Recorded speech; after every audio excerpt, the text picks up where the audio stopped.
Okay, I want you to picture a man, a giant of a man. We're talking, what, over 6 feet tall, broad-shouldered, and just built like he was carved out of granite. He walks into a room, and the whole energy shifts. But the first thing you notice isn't his size, it's his face. Yeah. Specifically, his right eye. Or what's left of it. Exactly. It's all clouded over, totally blind. And when he takes a photo, he always turns his head. You always get the left profile. He refused to wear a glass eye, you know? Right. It wasn't about hiding the scar. It was about controlling the image. He looks like a pirate king who just happened to wander into a union hall. That is such a good way to put it. And for a huge part of the early 20th century, that face, the face of Big Bill Haywood was, I mean, it was the face of the American nightmare for the establishment. Absolutely. He was either the Lincoln of labor or the most dangerous man in America, depending on who you're talking to. And today, we are diving deep into exactly why. We're going to unpack the life of the man who founded the industrial workers of the world, the Wobblies. Yeah, and our stack of sources for this is pretty incredible. We have his own autobiography. We have court transcripts from these high-profile murder trials, espionage records from the government. It's a wild, wild ride. I mean, we're going from the bottom of a mine shaft in Nevada to a jail cell in Idaho, and somehow we end up with his ashes in the Kremlin Wall in Moscow. It's an unbelievable trajectory. So let's start at the beginning.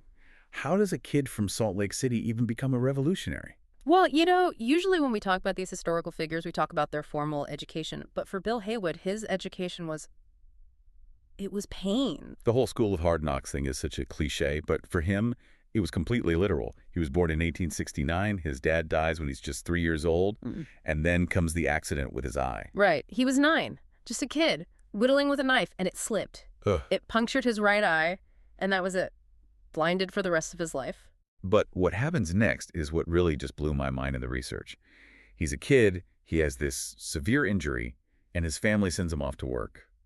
And we're not talking about a paper route. No. His uncle arranges for him to work on a farm.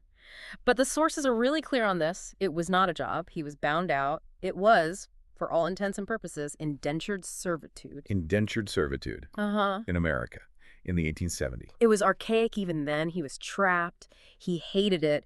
And that experience, you know, of being physically owned by an employer, that never, ever left him. So he eventually gets out of that situation, but by 15, he's down in the mines. And if you think a farm is bad, a 19th century mine is, it's a horror movie. Yeah. It was brutal. I mean, Yeah. Zero safety regulations, ventilation was a joke. Men were being crushed, blown up, or they'd die slowly from lung disease. Haywood himself had his hands crushed. He had scars all over his body. Which brings me to my absolute favorite quote of his.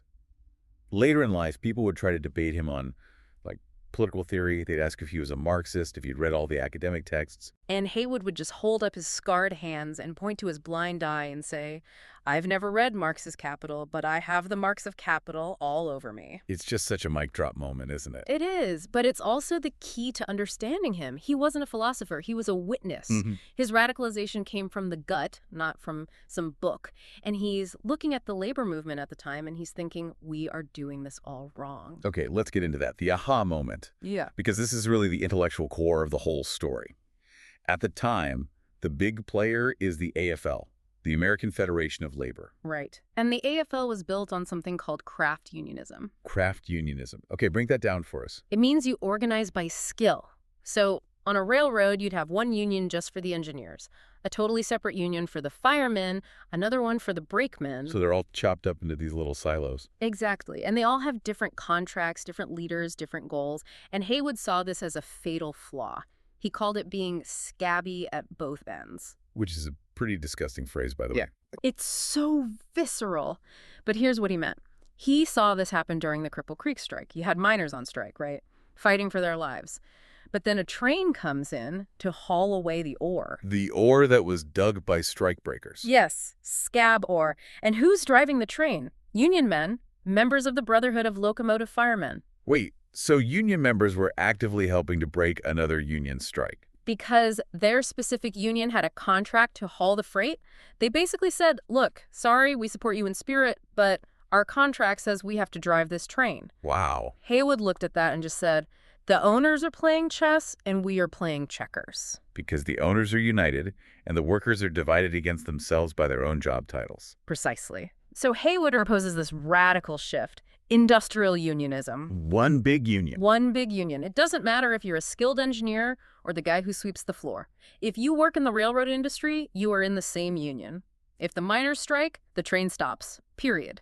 He wanted to turn the entire supply chain into a single weapon. He wasn't trying to get a 5-cent raise. He was trying to jam the gears of the entire capitalist economy. And that is why the government was so terrified of him. So he takes this idea to Chicago in 1905, Brands Hall. And this scene feels like the start of a movie. The room is packed with anarchists, socialists, every kind of rebel imaginable. He called it the Continental Congress of the Working Class. He gets up to the podium, grabs a loose piece of board off the stage, and just bangs it on the table like a gavel to get everyone's attention. And he says, "Fellow workers." That was the greeting, not ladies and gentlemen. It was fellow workers, and the IWW is born. But there's something else about the IWW we have to talk about. Because for 1905, their membership policy was shocking. Oh, right, their inclusivity. Most unions at the time, the AFL included, were very exclusive. They didn't want unskilled workers. They often excluded immigrants, and many of them, explicitly excluded black workers. But Haywood said, open the doors to everyone. He didn't just say it. He risked his life for it. There's this incredible story in the notes about the Brotherhood of Timber Workers down in Louisiana around 1912. Louisiana in 1912. That is the deep, deep South. Jim Crow is the absolute law of the land. Strictly. It was illegal for black and white people to meet together in the same hall. But the timber industry was mixed. You had black and white loggers working side by side. So Haywood goes down there for their convention. And the organizers ask him, "Bill, what do we do? The law says we can't meet together." And what does Bill say? He says, "You work in the same mills together, you chop down the same trees. Why not be sensible about this and call the Negroes into the convention?" Be sensible. He makes it sound so logical, but he is telling them to break the law, a very dangerous law to break. He is. He says, if it is against the law, this is one time when the law should be broken. And they did it. They held an interracial union convention in 1912 Louisiana. That is one big union in action. That's an incredible moment. But of course, when you go around breaking segregation laws and threatening to shut down the entire U.S. economy, you make some powerful enemies. Which brings us to the trial of the century. The Steinenberg murder. Yeah, this is a true crime saga wrapped inside a political drama. Okay, set the scene for us. It's 1905, Idaho. Frank Steinenberg is the former governor of Idaho, a man who had viciously crushed the miners' unions during his time in office. One evening, he's walking into his home, he opens his garden gate. And the gate is rigged. Dynamite! A huge bomb explodes. Steinenberg is killed instantly. It's a political assassination. And the authorities immediately look at the union. Of course. They bring in the Pinkertons, specifically a famous detective named James McParland. And McParland finds this guy, a drifter named Harry Orchard. Harry Orchard, he seems like a real piece of work. Oh, he's a career criminal. So McParland arrests him, throws him in solitary, threatens him with hanging, and then he takes him to lunch. A sumptuous lunch, Yeah. according to the records. It's the classic good cop routine. He gives Orchard a fancy meal and cigars and says, "Look, Harry, you're going to hang unless you were just a pawn, unless you were just following orders." And Orchard starts singing. Like a canary.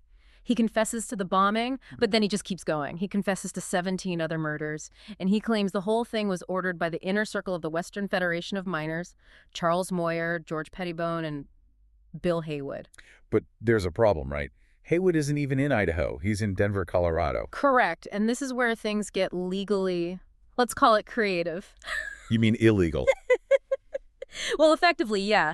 You can only extradite a fugitive, someone who commits a crime in a state and then flees. Haywood wasn't in Idaho, so technically he couldn't have fled. So they can't legally arrest him and bring him back? Not through any normal channels. So the Idaho authorities and the Pinkertons cook up a plan. They get a secret warrant. They go to Denver, arrest Haywood, Moyer, and Pettibone in the middle of the night. They hold them incommunicado at the Oxford Hotel jail, deny them a phone call, and then shove them onto a special train bound for Idaho. A rendition train, basically. That's what it was. And the train had specific instructions. Do not stop at any major stations. They were terrified that if they stopped in a Union town, a mob would storm the train and free them. So they basically wake up in an Idaho jail facing the death penalty. It's a kidnapping. It was. The Supreme Court actually had to rule on this later, and the prosecution's argument was just wild.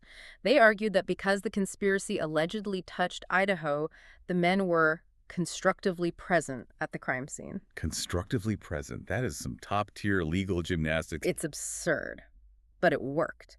Haywood is on trial for his life, but he has an ace up his sleeve. Clarence Darrow. The greatest defense attorney in American history.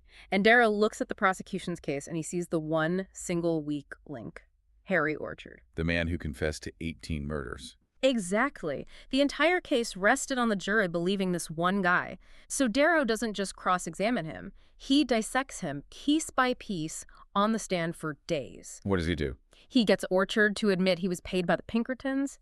He gets him to admit he hated Haywood personally. He exposes every lie, every single contradiction in his story. He turns their star witness into a monster. That's exactly it. By the end, Darrow just looks at the jury and basically says, to kill Bill Haywood, you have to trust Harry Orchard, a man who admits he is a mass murderer, a liar, and a paid snitch. And the jury didn't buy it. Acquitted, not guilty.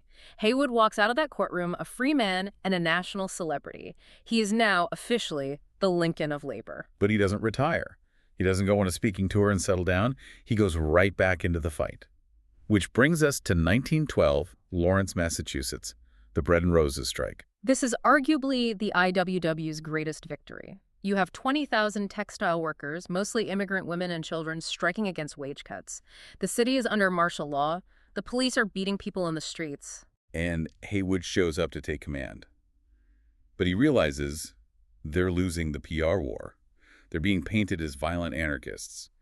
He needs to flip the script. So he borrows a tactic from Europe, the children's exodus. This part of the story just, it really gets me. It's incredibly moving. The strikers were starving. They couldn't feed their own kids. So Haywood arranges for the children to be sent away to sympathetic families in New York City and Vermont. Can you just picture that scene? February 10th, 1912. Hundreds of kids at the train station saying goodbye to their parents. No idea when they'll see them again. But when they got to New York, it was a parade. Thousands of supporters greeted them. They were given new clothes, hot food, medical checkups, and the press took pictures. Pictures of these skinny, malnourished children who'd been working in the mills. Exactly. It shamed the mill owners. It showed the entire country what kind of poverty these people were fighting. And the authorities back in Lawrence, they panicked. They knew they were losing the narrative. So they made a fatal mistake. A horrific one. On February 24, another group of children is at the station, ready to leave, and the police surround them.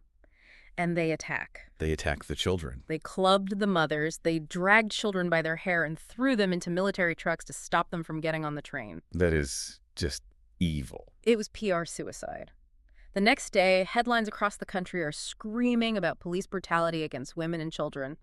The New York World called the mill owners mad. President Taft himself ordered an investigation. The public pressure was so intense, the owners just folded. They met every single demand. A total victory. Yeah. So Haywood is on top of the world. He's winning in court. He's winning on the streets. But history always has a way of turning, doesn't it? And the turn here is World War I. The war changed everything. The U.S. government needed unity, it needed production, it had zero patience for a union that wanted to overthrow capitalism and was actively opposing the war. And the IWW was staunchly anti-war. They saw it as a rich man's war being fought by poor men. So the government passes the Espionage Act of 1917, and they use it to just drop the hammer on the Wobblies. We're talking raids. Massive coordinated raids. September 1917, federal agents hit 48 IWW halls on the same day. They seize tons of documents, and they arrest the entire leadership. Haywood and 100 others are put on trial together. 100 defendants in one courtroom. That's not a trial, that's a circus. It was a show trial from start to finish. The judge was Kennesaw Mountain Landis, famous for being tough. The jury was out for less than an hour for over 100 defendants. Guilty across the board. And Haywood gets 20 years. 20 years. He's almost 50. He's diabetic. It's a death sentence. So he appeals. He gets out on bail. And this is where the story takes a really dark turn. The captain of the ship, the man who told everyone to stand firm, he runs. He runs. In 1921, while the appeal is still pending, Haywood gets a fake passport, boards a ship, and flees to Soviet Russia. And this wasn't just a personal choice. This really hurt people, didn't it? It devastated the movement. You have to understand, the bail money, $15,000, which is a fortune back then, was put up by his supporters. Poor workers who scraped that money together. When he fled, the government kept it all. His own lawyer called it harakiri. It was reputation suicide. He validated everything the government had ever said about him being un-American and a traitor. He saved his own skin, but he left his fellow workers holding the bag. So he gets to Moscow, Soviet Union. This is the worker's paradise he'd been dreaming about his whole life. And, initially he's treated like a hero. He advises Lenin. He's in the inner circle. But the reality sets in very, very fast. Lonely. He's totally isolated. He doesn't speak Russian. He's watching the Soviet experiment turn into a brutal dictatorship, which is the opposite of his belief in industrial freedom. He starts drinking heavily. There's a detail in the notes about his marriage there that is just, it's heartbreaking. Yeah, he married a Russian woman, but she didn't speak any English, and he never learned Russian. So they just communicated in sign language. Gestures. Imagine that. The great orator, the man whose voice could command a rally of 20,000 people, and he ends his life in a cold Moscow apartment, unable to speak a full sentence to his own wife. That is just a cruel, cruel irony. It is. He died in 1928 from a stroke brought on by the alcoholism and diabetes. He was only 59. But even in death, he couldn't just choose one side. No. His ashes were divided. Half were buried in the Kremlin Wall, which is the highest honor in the Soviet Union. He's right there next to John Reed. But the other half was shipped all the way back to Chicago. To be buried near the Haymarket Martyrs Monument? Right back to where his own radicalization began, a foot in both worlds, right to the very end. So how do we sum up a life like Bill Haywood's? He was a hero to the downtrodden, a brilliant tactician, but he ended his life as a fugitive who, some would say, betrayed his own followers. He was a man of absolutes. He didn't believe in compromise. And that made him an incredible organizer because he could inspire people to do the impossible.